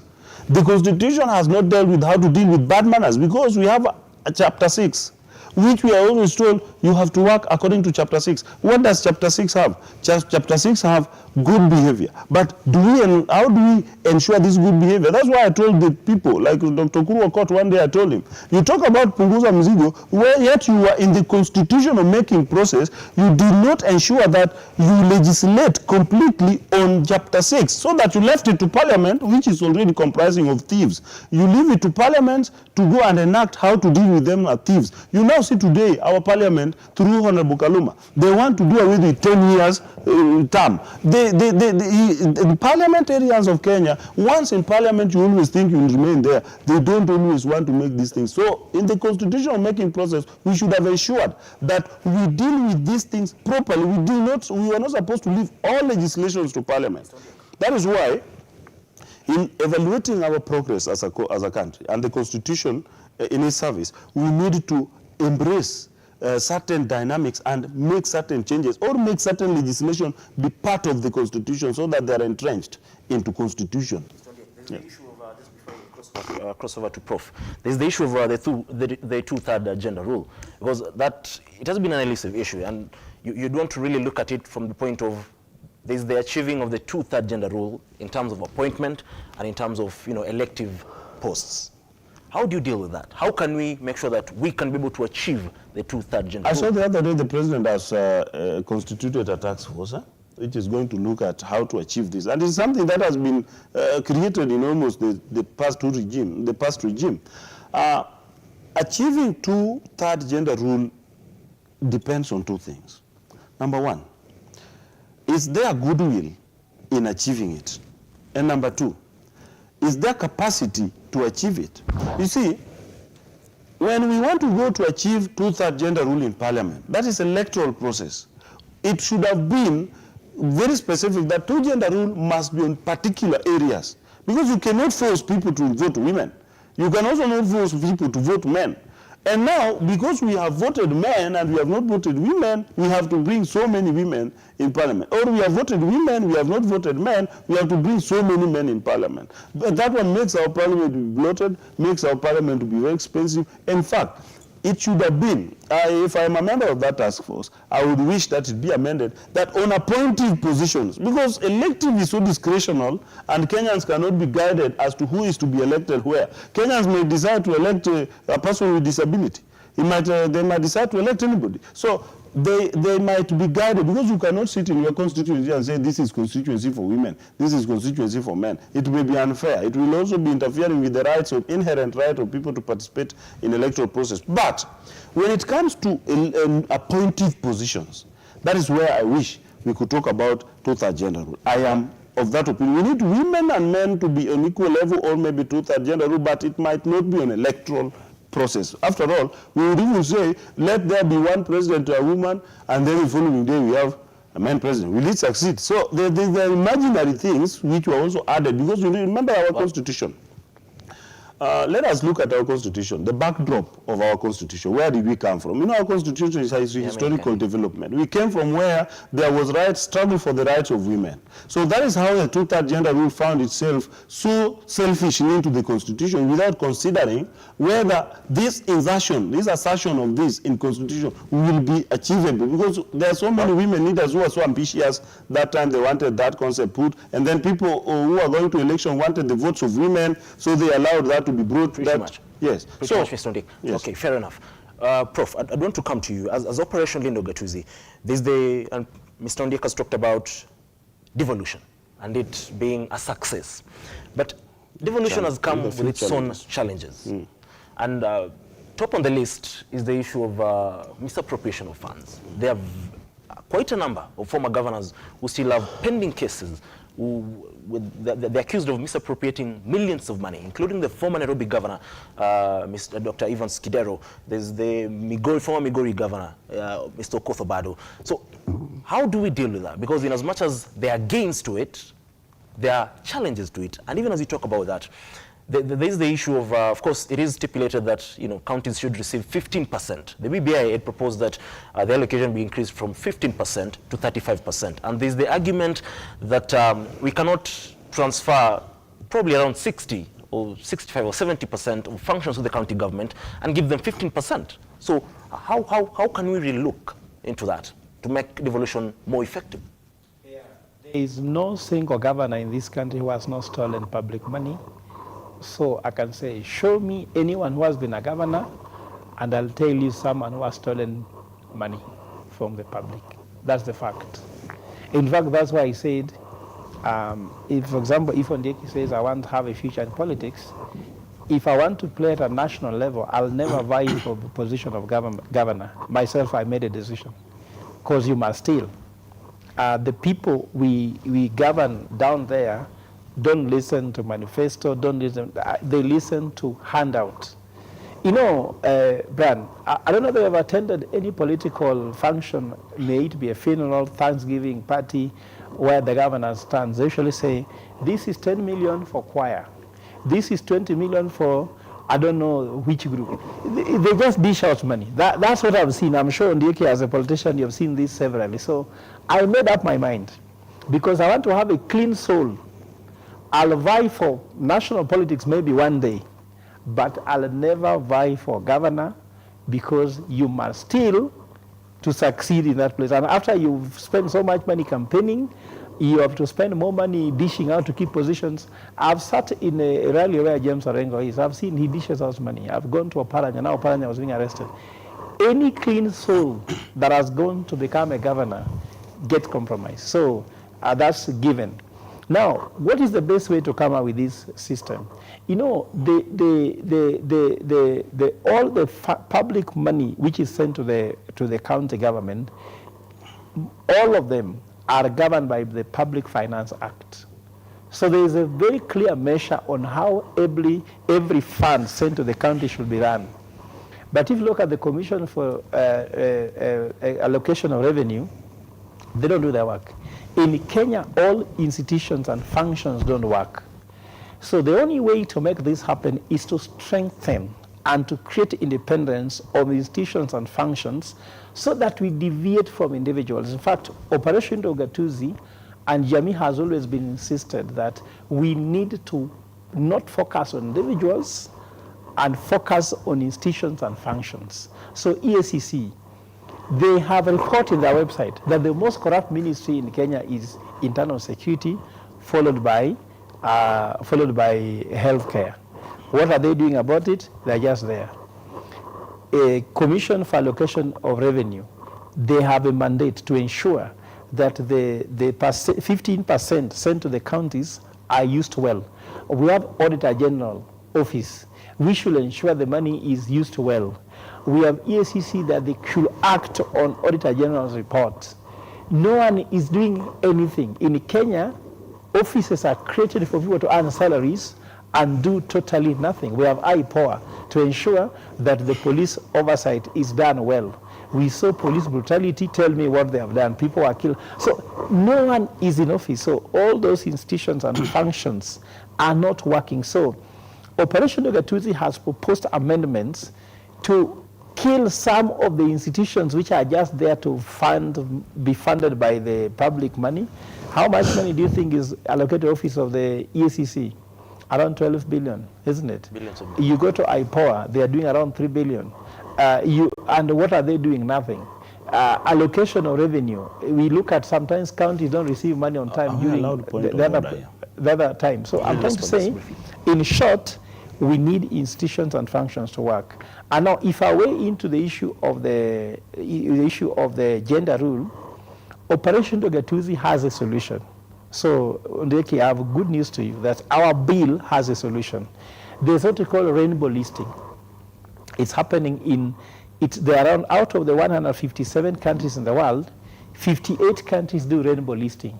Singapore, it is being done in Japan, it's being done in Korea, it's being done in Germany, whereby we don't vote people, we vote a political party with ideology. So let me tell you, for example, in South Africa, you vote ANC, and ANC says, in the list of members of parliament, they say number 1, man, number 2, woman, number 3, youth, number 4, person with disability, man and a woman.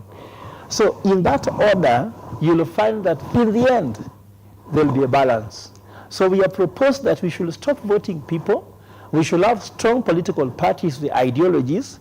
So we vote a political party. So for example, if you voted, let's say all out of the national tallies, UDA has 53% of the vote cast. So UDA will have 53% of MPs. In their list, they'll pick number 1 up to the time when they reach the 53% of the MPs, then they take those people to office. So then we'll be electing knowing that in the end, we shall get the gender balance. But this one where we are being cheated, we nominate them, is creating a lot of cost, and also it becomes very biased because in the end it's all about lobbying, you know, who lobbied much, who spent more money, who spent more time. So there's a solution which exists. Whatever problem Kenya is having has been solved elsewhere. Operation Ugatuzi, we believe on Solomonic. We have read about Solomonic model. Hekima mashinani, rasilimali mashinani, matunda mashinani. We believe on using wisdom. The Ecclesiastes chapter 3 verse 16 shows there is nothing new under the sun. So Brian, any problem you have has been solved elsewhere. Any solution which you are trying to seek has been used elsewhere. It has worked elsewhere.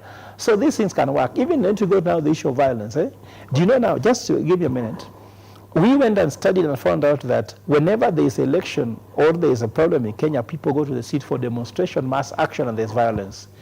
India, using the leader of Mahatma Gandhi, came out with a non-violent approach to civil disobedience and expressing dissatisfaction with government.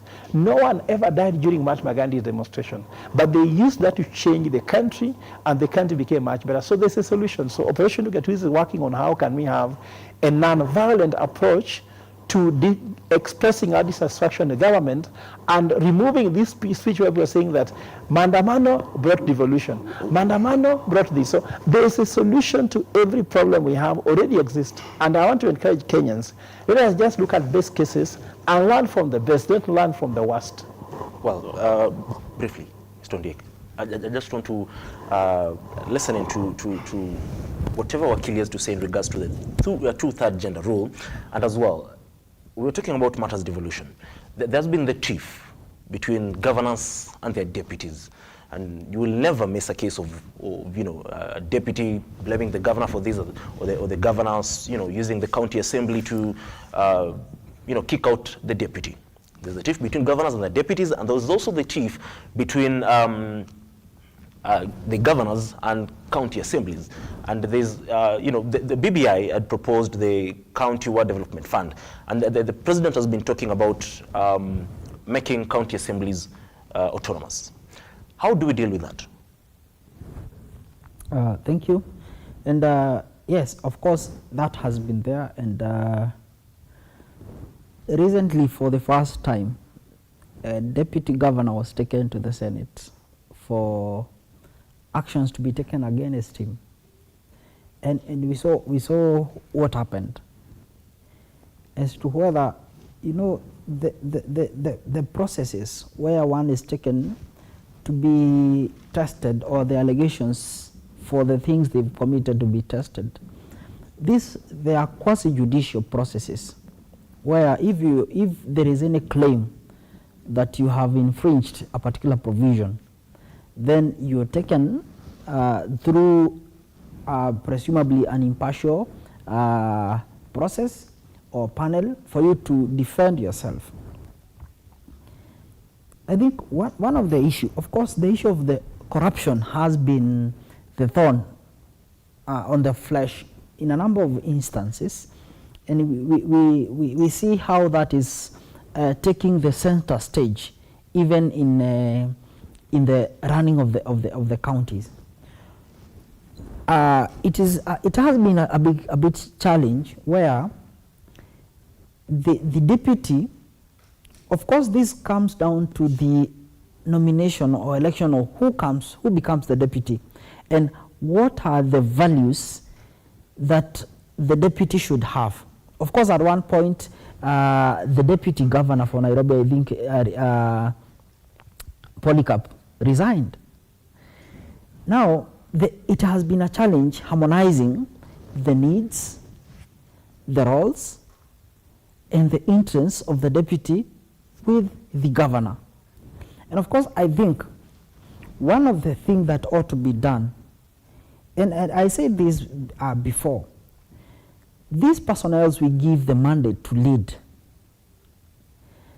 they are elected or they are picked from the citizenry. Are they trained, or what is the personnel empowerment built upon them so that the deputy will know my role is not to outshine my governor or my head, even as they forge to get the next position. Of course, I understand and I fully agree with Mr. Ondiek that every administration should be value focused. But when any person, this takes play not only at the county politics, but also at the national politics, not only in Kenya, but in the world over, where at times the deputy would like to shine or to be seen to be preeminent as compared to the substantive office holder, which I think is also a challenge. If the governor or if the deputy governor thinks the governor who is in place is not performing or is performing, let them give them a chance, so that, you know, ultimately when it comes to the ballot, every person will be checked based on their performance. And you cannot be the deputy and you're not advising your leader on how to perform. It will be ridiculous to see if, in essence, assuming there is the good working relationship, that the deputy is the loudest person to criticize the head in open. Why are you even the deputy? Those are things you are there to be the principal assistant, not only the principal assistant, the principal guide to the head. But then if you allow your personal interest to supersede the interest of the office you are holding, of course, there shall always be problems. But let me ask you, Wakili, what if, as the principal assistant, you of course, you know, have to address your issues privately, first of all, with the deputy, with your boss, the governor. Like for the issue of, you know, William Odol, the deputy governor of Siaya County, he said he tried to sort out issues and, you know, address his concerns with the governor, that is senior counsel, James Orengo. But his you know, concerns were not addressed, and, you know, they were just rubbished. What next for a deputy governor in that instance, for example? So I think then, as people and as counties, what we need to look in is how can we ensure that dialogues happens, because the issue is a dialogue. Is there a need for us to pass a law that, besides the boardroom sittings, is there any invokement we can have to ensure that there is a dialogue, so that much of the resources will not be wasted, much of the time will not be wasted? Because you understand, when we start focusing on individual, we lose on the finite resources.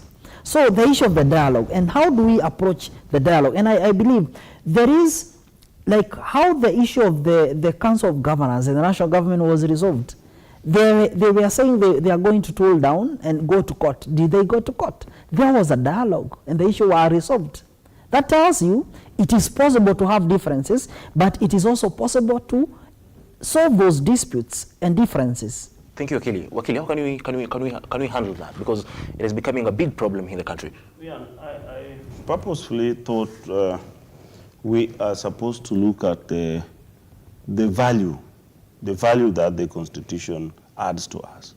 And dealing with what you just asked, I believe that the Constitution of Kenya, to some extent, that's why we need to reevaluate the functionality of this Constitution vis-a-vis the principles that are envisaged into it, as well as the conduct of the people.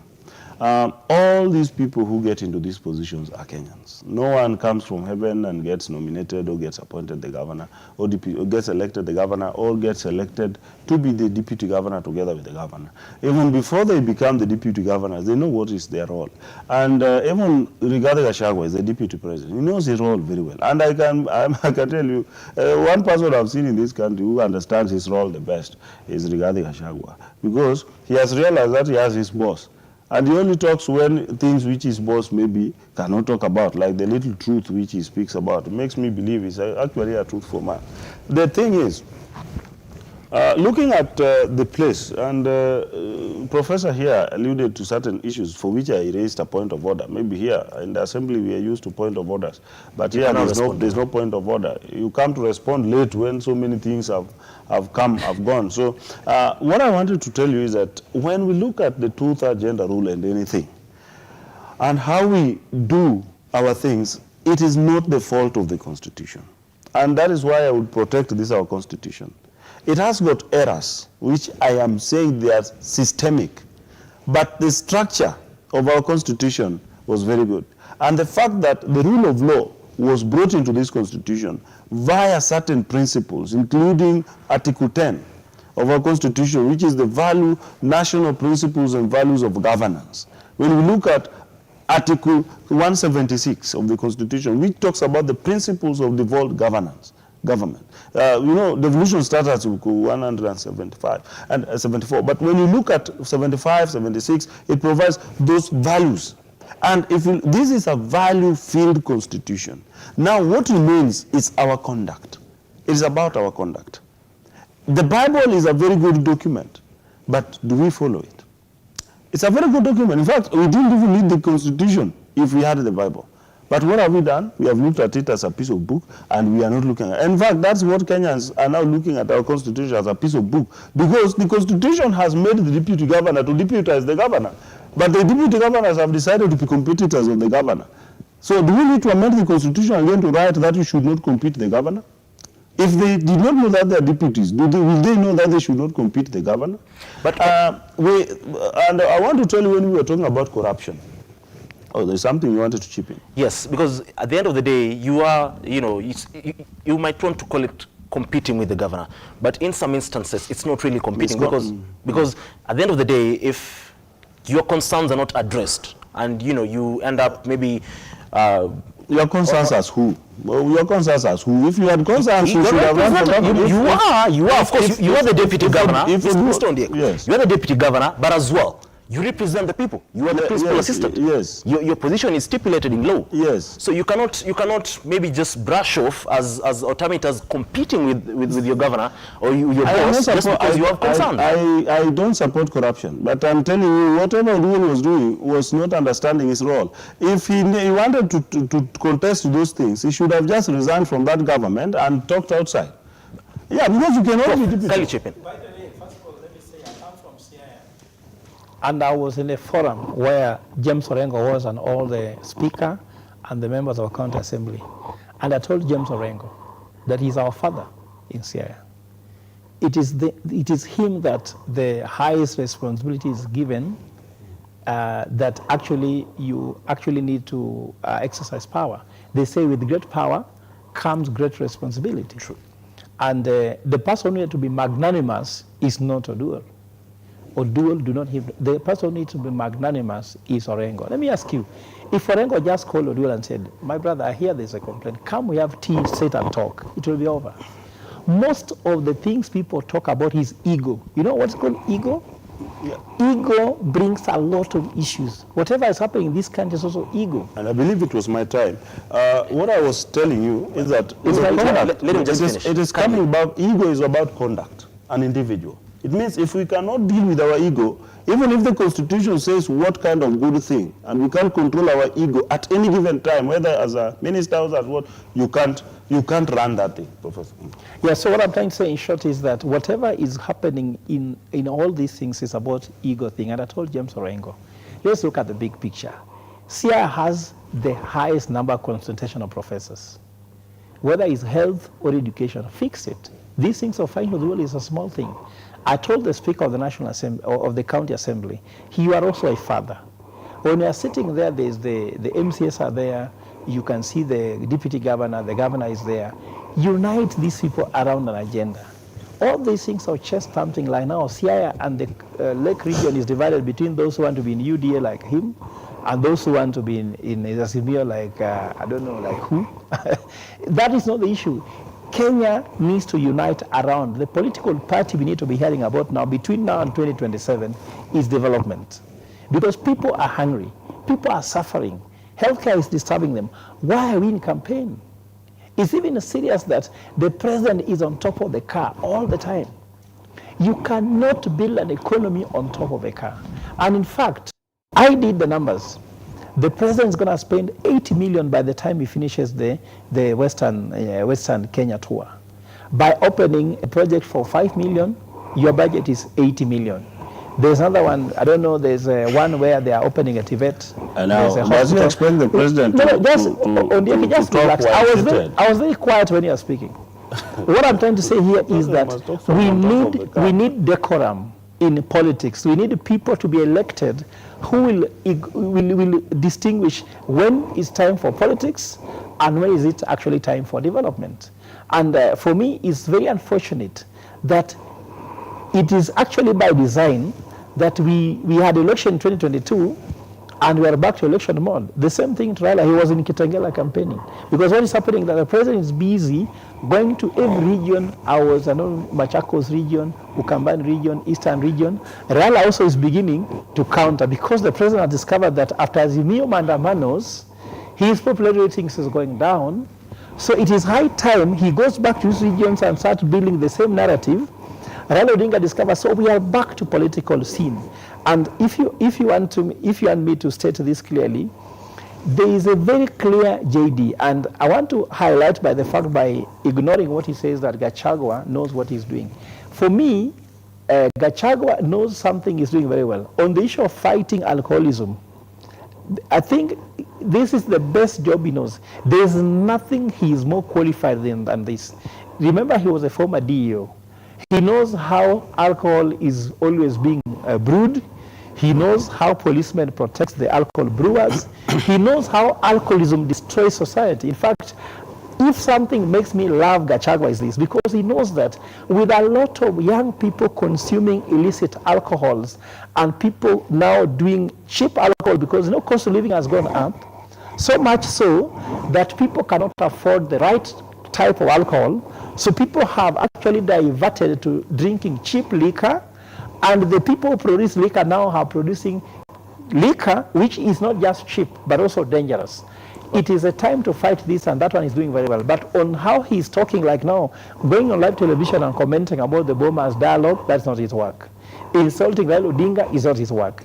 His work is to deputize the president and represent the president when the president is not available. So I'm asking that the lack of communication, the lack of coordination, the lack of governance within Kenya Kwanza, where you hear, even when we talk about the issue of operation, mentioning that this here says this, contradicts that one.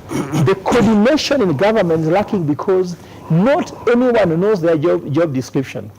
And people need to stick to their job description. In a minute, just as we wrap up. Because So what I'm trying to say here is that Kenya Kwanza needs back to have a retreat and come with a clear communications plan and coordination.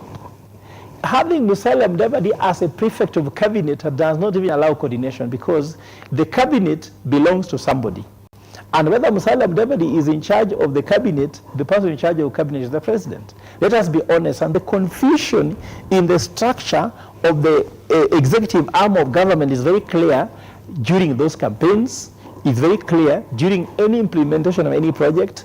It's clear in any crisis. Look at the one on the cyber security. The contradiction between CS Owalo and the Kindiki was clear. On this one, the one of Kindiki's comments, the one of Chirichiri's comments, and the one on Murkomen, and the president comments, Kenya Power, Lake Turkana, the confusion in Kenya Kwanza is eminent. So for me, my question is this government clueless? Are they rudderless? Are they planless? Do they know what coordination is? Do they know govern means that there must be a center that commands everything else? Thank you, Prof. Wakili, kindly, before we wrap up with Mr. Ondiek. Yes, just to highlight, in other words, what Professor has said, we cannot underestimate the value of a dialogue. And I think it's high time as a country we need to formalize dialogue.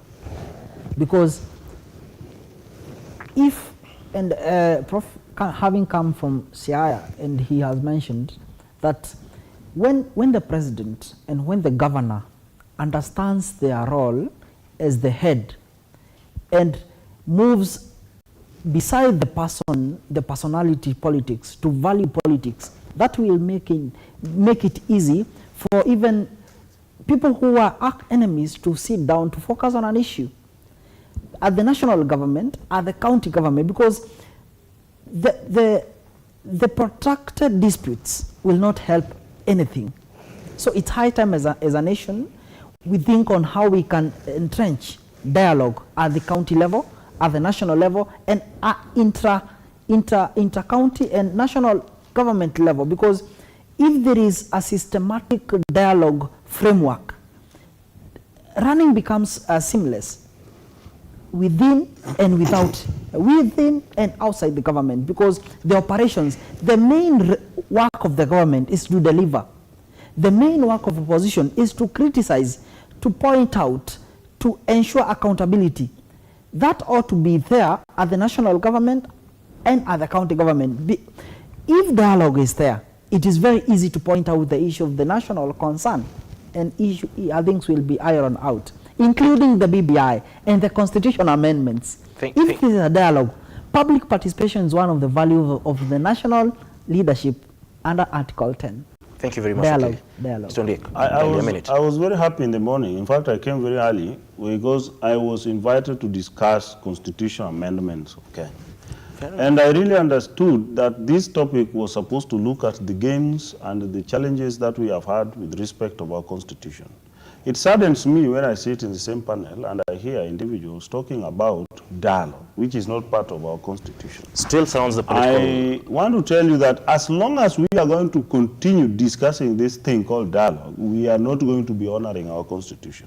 Our constitution only provides for dialogue as alternative conflict resolution, but only when it is not having particular frameworks of solving those problems. We are not going to be comfortable discussing dialogue in a process which is constitutional. We can only have a conversation. And I agree on some channel with Professor Gola, we were together one day. He said, this thing going on is as dialogue is not supposed to be dialogue. It should be multi-partisan approach of particular areas, all of them represented on a table, saying we have these problems and where did the rain start beating us, so that they can look at it from the health perspective, from the driver's perspective, from the rider's perspective, because everybody has rights and these rights are infringed. And articles of the Constitution provide that the government is supposed to ensure rights of every individual. Well, but as you talk about government this side, you want to embrace opposition which is already defeated in election, and then you want to bring them again to talk about these things. I really don't see where the place of government is. Mr. Ondiek, I am concluding by saying our Constitution of Kenya is very good. We only need to evaluate the challenges we are facing. And when we want to amend this constitution, we are supposed to be very genuine. There are basic structures of the constitution which must be taken to the people. It cannot be done by the parliament. And if there are particular areas of legislations which have not been very good in implementing the constitution, then parliament should enact or amend. Like chapter 6 is what is dealing with our ethics. We have real bad manners as a people. So we need to change our manners by legislating on chapter 6 and also legislating again on the values of governance in article 10. Those are the only two things which should be looked at, and the Constitution of Kenya will be very perfect. Thank you very much, Mr. Ondiek. Of course, they alluded to the dialogue because some of the issues that are set to be discussed in that dialogue, sanctioned by your boss, President William Ruto, and the Azimio leader, Raila Odinga, some of the issues being addressed in that particular dialogue will require a referendum, because there's the issue of course, creation of the office of the official leader of opposition. So it goes hand in hand. But thank you very much for joining us, Mr. Ondiek. Thank you very much, Prof, for joining us, and Wakili, thank you very much. 20 seconds, Kylie. Wakili, 20 seconds. The definition of dialogue is so broad. We can affix the meaning we want in the dialogue. We can have an economic dialogue, a social dialogue, a political dialogue, a constitutional dialogue. We will have this conversation, Mr. Ondiek, we will have this conversation. Thank you very much for joining us this particular morning here on the Morning Drift on the big conversation surrounding the amendment of the 2010 Constitution. An interesting conversation that will continue, will be going on with, and in regards to what needs to be amended, what needs not to be amended, the gains we've had, so far so good. But All that said and done, we've come to the end of this particular segment. We're going on a short breather. We'll be coming back with a conversation surrounding the furniture industry here in the country. Don't go away.